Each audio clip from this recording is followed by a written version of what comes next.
పుట్టుకతోనే దివ్యాంగురాలైన ఆత్మవిశ్వాసంతో ముందుకు సాగుతూ తనలాంటి వారికి అండగా నిలుస్తున్న ఆదర్శ మహిళ సూర్యకళ. ఉపాధ్యాయురాలిగా మొదలైన ఆమె సేవా ప్రస్థానం నేడు వృద్ధాశ్రమం ద్వారా ఎందరో వృద్ధులకు అమ్మగా మారే స్థాయికి చేరింది. సేవే లక్ష్యంగా సాగుతున్న ఆమె స్ఫూర్తిదాయక ప్రయాణంపై మా కోనసీమ ప్రతినిధి సూర్య అందించిన ప్రత్యేక కథనం ఇప్పుడు చూద్దాం. తాను జన్మతః దివ్యాంగురాలు అయినప్పటికీ కూడా తను ఇబ్బంది పడుతున్న ఒక పక్క మానసిక దివ్యాంగులకు అలాగే వృద్ధులకి గత కొంతకాలంగా సేవ చేస్తూ వస్తున్నారు. మానవ సేవే మాధవ సేవ అంటారు. అలాగే ప్రార్థించే పెదవుల కన్నా సాయం చేసే చేతుల మిన్న అంటుంటారు. ఆ పదాలకి అర్థంగా ఒక మహిళ ఇలాంటి వృద్ధులకు ఆసరాగా నిలుస్తూ గత కొంతకాలంగా సేవ చేసుకుంటూ వస్తున్నారు. ప్రస్తుతం మనం సూర్యకళ వృద్ధాశ్రమం దగ్గర ఉన్నాం. ఈ ఆశ్రమం ప్రస్తుతం అంబేద్కర్ కోనసీమ జిల్లా అమలాపురం రూరల్లోని ఈదరపల్లి గ్రామంలో ఉంది. మరిన్ని విషయాలు ఆ మహిళ ఆదర్శ మహిళ గురించి మరిన్ని విషయాలు ఆవిడని అడిగి తెలుసుకుందాం రండి. చెప్పండి అమ్మా, మీరు అసలు ఈ సేవ చేయాలనే దృక్పథం మీకు ఎప్పటి నుంచి కలిగిందండి? అందరికీ నమస్కారం అండి. నా పేరు సూర్యకళ.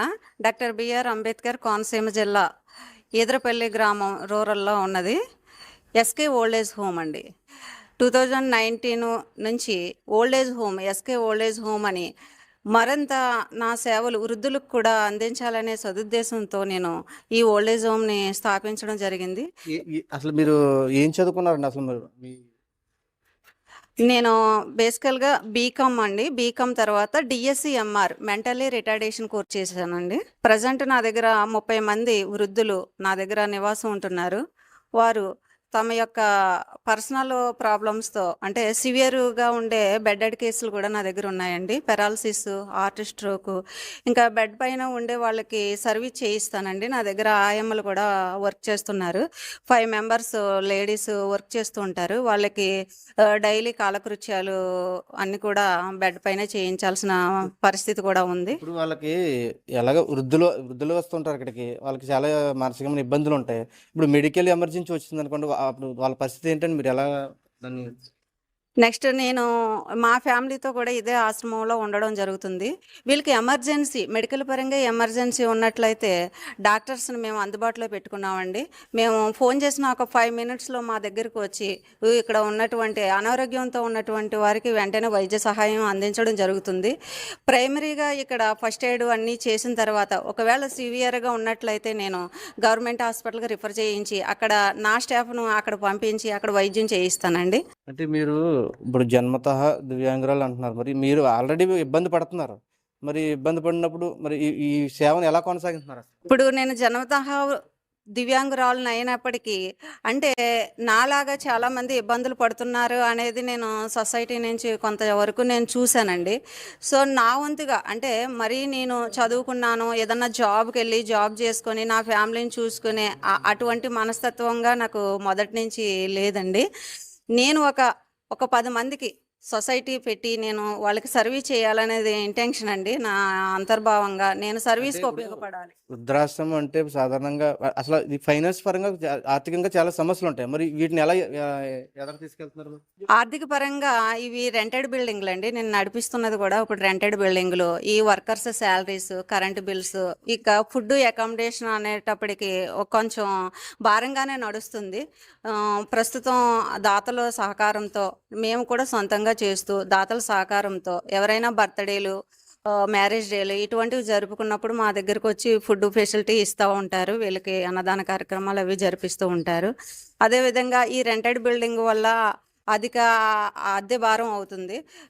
గవర్నమెంట్ వారు మాకు చిన్న స్థలం ఇప్పించినట్లయితే అందులో సొంతంగా షెల్టర్ నిర్మించుకొని నేను మరింత సేవ ఇంకా ఇన్మేట్స్ని అంటే వృద్ధులకి నేను సేవ చేయాలనేది నా ఆలోచన అండి.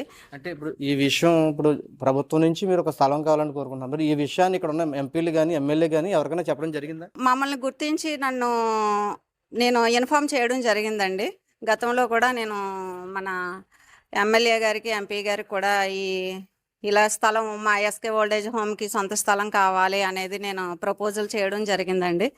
వారు దయతలచి మాకు కొంతగా స్థలం సేకరించినట్లయితే అందులో షెల్టర్ వేసుకొని నా సేవలు మరింతగా విస్తరిస్తానని నేను గవర్నమెంట్ వారిని మనస్ఫూర్తిగా కోరుకుంటున్నాను. సాధారణంగా వృద్ధులు ఇక్కడ జాయిన్ అవ్వడానికి వస్తారు కదండి, అసలు ఏ సమస్యలో వస్తారండి అసలు ముఖ్యంగా?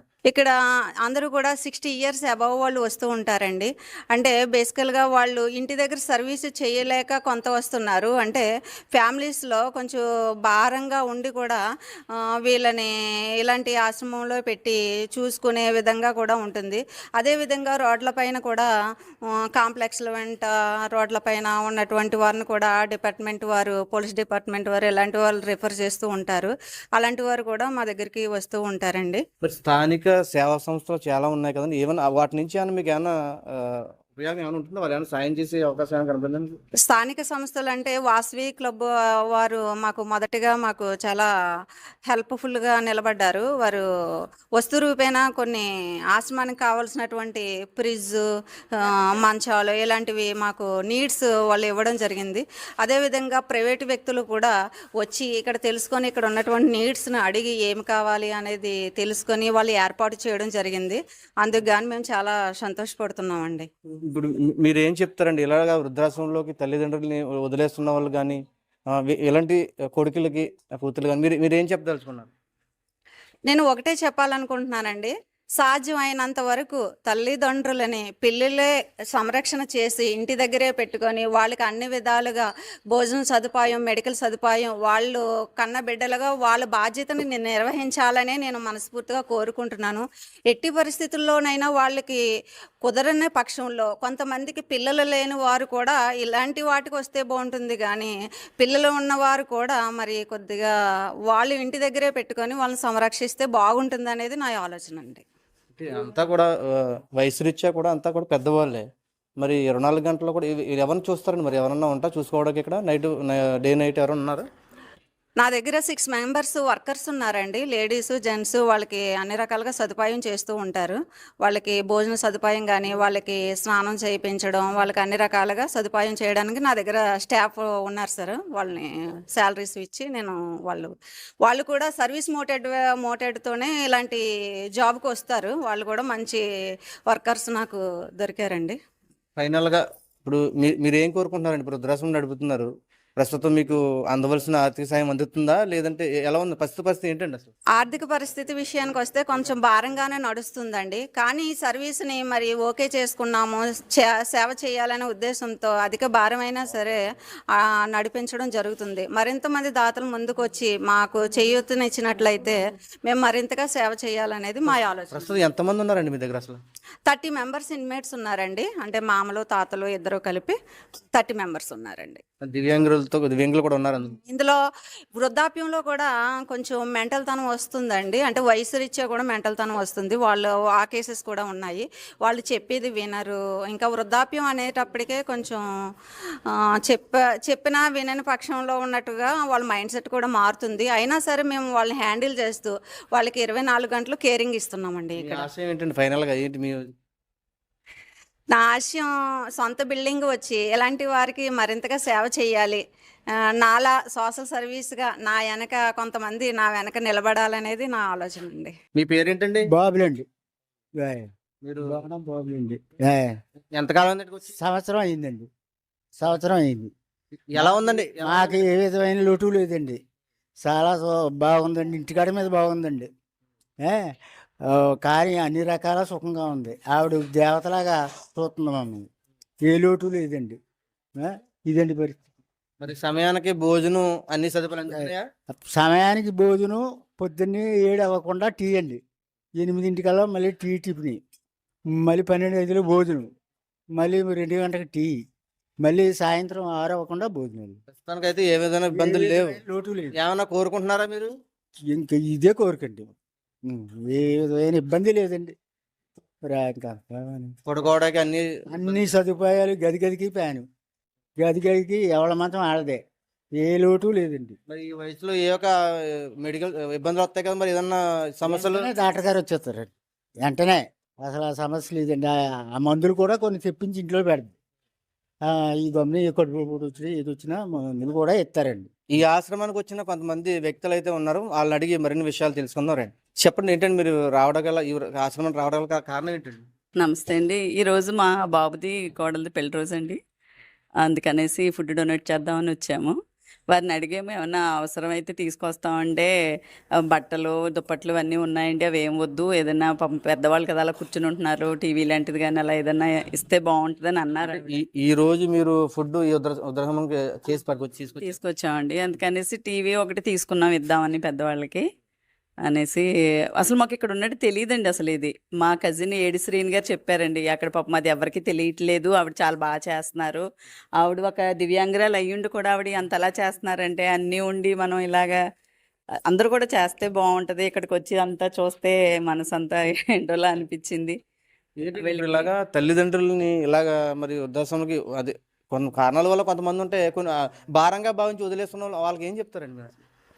అది వాళ్ళ విజ్ఞతకే వదిలేయాలండి. చిన్నప్పటి నుంచి ఎంతో కష్టపడి మనల్ని పెంచుతారు తల్లిదండ్రులు. అలాంటి వాళ్ళని ఆ ఏజ్లో మనం చూసుకోకపోతే ఇంకెవరు చూస్తారండి? అది మాత్రం చాలా తప్పు. అది తెలుసుండి కూడా కొంతమంది అలా చేస్తున్నారు. మరి వాళ్ళకి అది వాళ్ళకే తెలియాలి. రేపొద్దున మనం ఆ ఏజ్కి వచ్చిన తర్వాత ఆ కష్టం ఏంటనేది మనకు తెలుస్తుంది.